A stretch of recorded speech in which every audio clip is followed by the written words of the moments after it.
2019ஆம் ஆண்டு போலி கருத்தடை குற்றச்சாட்டுக்கு உள்ளாகியிருந்த வைத்தியர் ஷாஃபி ஷிஹாப்தீனின் மகள் 2024 காப்போத்த உயர்தர தேர்வில் சிறந்த பெறுபேறுகளை பெற்ற நிலையில் மருத்துவ பீடத்தில் சேர அனுமதி பெற்றுள்ளார்.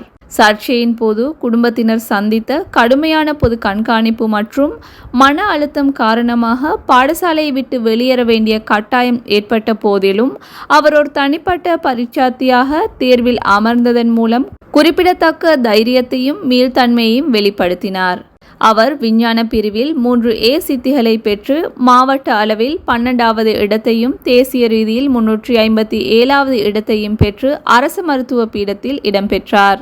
முன்னதாக அவர் காப்போத்தா சாதாரண தர பரீட்சையிலும் சிறந்து விளங்கி 9A சித்திகளை பெற்றார். மேலும் மக்களுக்கு சேவை செய்ய தனது தந்தையைப் போல் மருத்துவராக வேண்டும் என்ற தனது கனவை பகிரங்கமாக வெளிப்படுத்தினார்.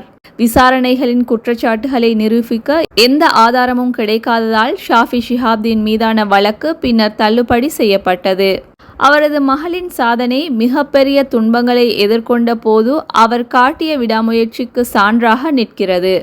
மேலும் அவரது சாதனை ஒரு புதிய தலைமுறைக்கான ஊக்கமூட்டும் சுடரொளியாக மாறட்டும். துன்பங்கள் வந்தாலும் கனவுகளை விட்டு விடாதீர்கள். முயற்சி செய்தால் சாதிக்க முடியாதது எதுவுமில்லை.